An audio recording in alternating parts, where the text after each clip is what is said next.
When I found out my husband's fiancée was secretly dating his younger brother while planning their luxury wedding, I didn't cry.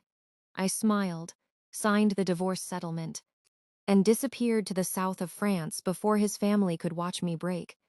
3 months later, on the morning of the wedding, his brother walked into the ceremony holding DNA results and one sentence that destroyed the entire family. If you've never watched people discuss the end of your marriage like it's a business merger, then you probably don't understand how humiliating silence can feel. Not loud silence, polite silence. The kind where everyone avoids your eyes because they already decided your future before you even entered the room. That night, the Whitmore estate looked beautiful from the outside. Snow covered the long stone driveway. Expensive lights glowed warmly through giant windows.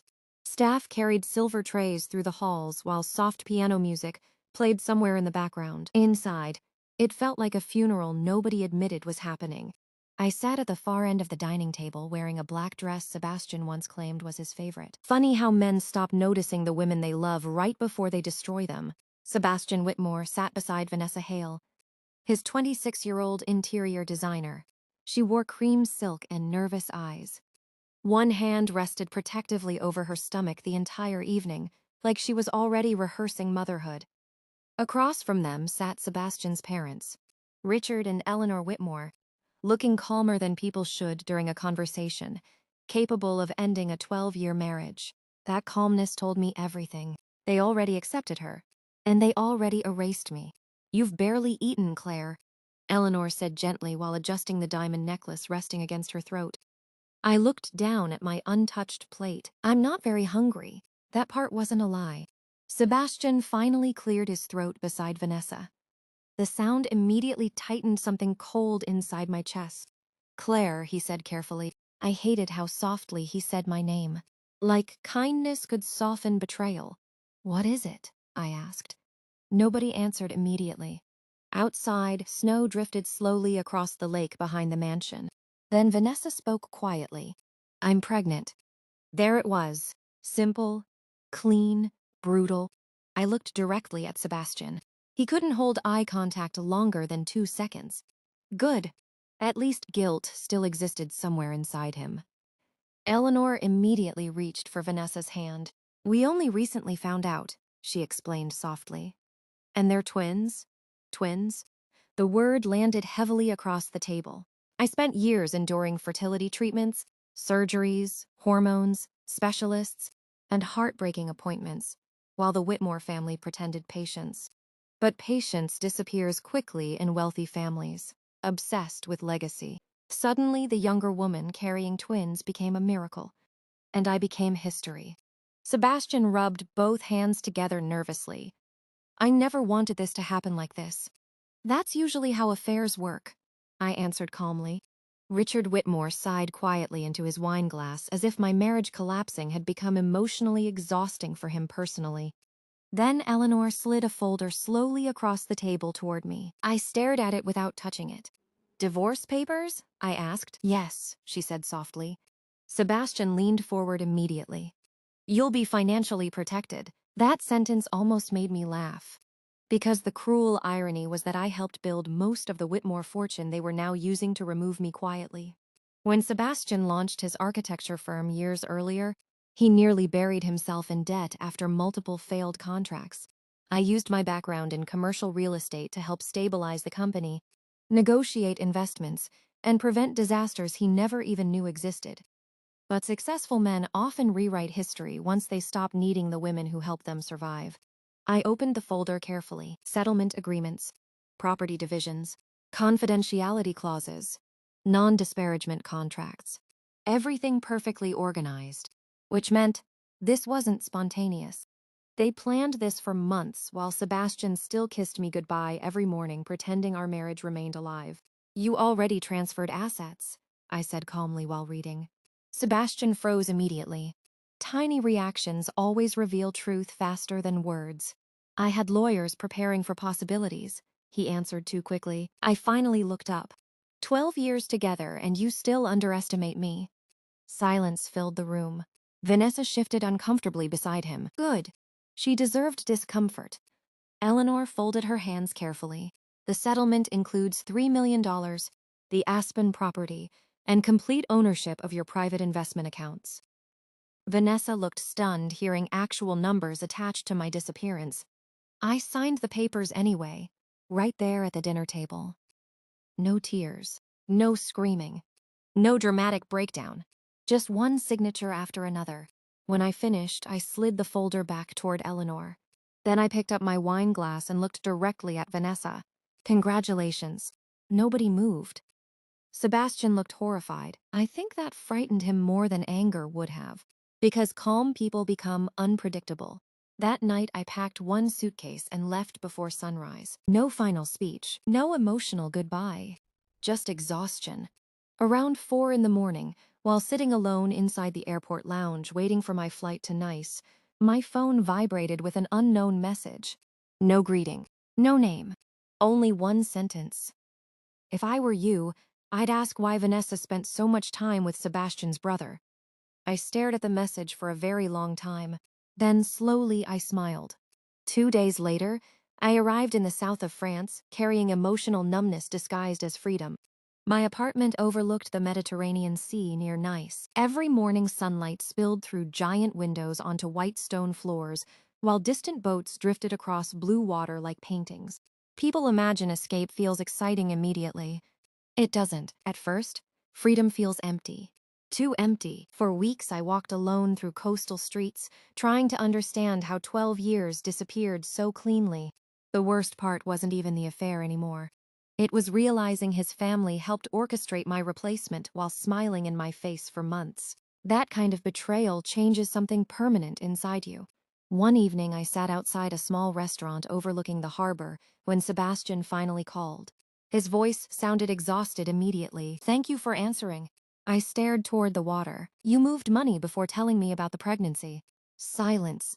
Then a quiet sigh. I was protecting the company during the transition. Only wealthy men could turn betrayal into corporate language. You mean before replacing your wife with your pregnant mistress? Claire. Don't say my name like we're still married. That silence afterward felt sharp enough to cut glass. This got complicated, he said quietly. No, affairs lasting over a year aren't complicated. They're choices. I loved you, he admitted suddenly. That sentence hurt more than I expected. Because sometimes people really do love you and still destroy you anyway. Weakness ruins relationships more often than hatred ever does. I closed my eyes briefly. Then why did you treat me like something temporary? Sebastian never answered, and honestly, that silence told me everything. That night, I opened social media for the first time since leaving Chicago. Huge mistake.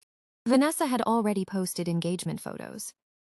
Massive ring, luxury hotel dinners, wedding planning. One caption made my stomach twist immediately. Sometimes life finally gives you the future you deserve. Future. As if I had only been standing in the way of theirs. Then another anonymous email arrived. This time with attachments. I opened the first file slowly.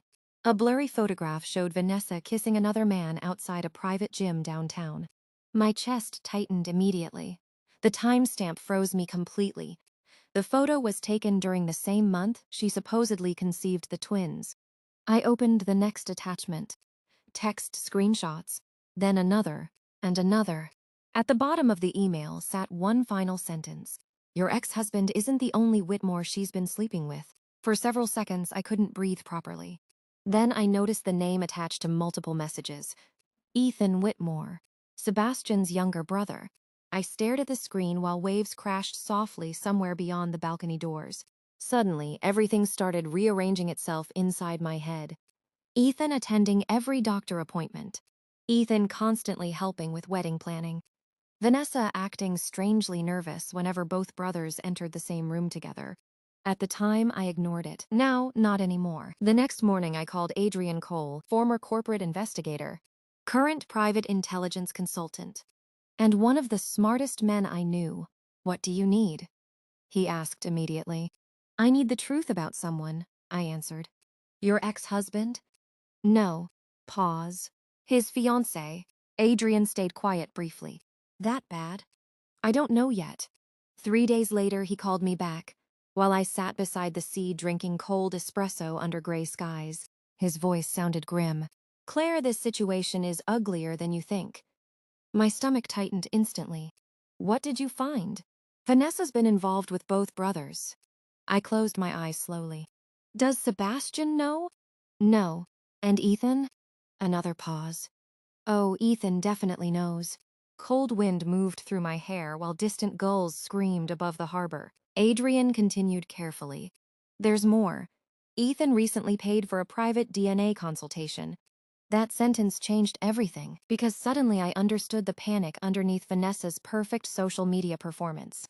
The rushed wedding, the emotional pressure, the pregnancy announcements. This wasn't romance, it was desperation. Do you have proof? I asked quietly. I have enough to destroy the entire family. I looked out toward the water for a long time. Part of me wanted exactly that. After all the humiliation, after being replaced publicly, after sitting through that dinner while they treated my marriage like an inconvenience, part of me wanted the Whitmore family destroyed completely. But revenge sounds cleaner in fantasy than reality. Real revenge changes you too. Leak nothing, I said finally. Adrian sounded surprised. You sure? No, I admitted honestly. But I'm still saying no. Because despite everything, I didn't want bitterness becoming my permanent personality. I already lost enough during my marriage. I refused to lose myself too. Weeks passed. Wedding photos flooded social media daily. Vanessa in designer gowns. Sebastian pretending happiness. Eleanor Whitmore glowing beside future grandchildren she already considered heirs. The performance continued beautifully until the wedding day finally arrived. I wasn't there physically, but Adrian called me the moment everything collapsed. His voice almost sounded breathless. You won't believe this. I stood slowly from my balcony chair overlooking the ocean. What happened? The ceremony stopped 20 minutes before vows. My pulse slowed dangerously. Why? Ethan walked in holding DNA results. Silence. Then Adrian continued quietly. He told Sebastian the babies were his.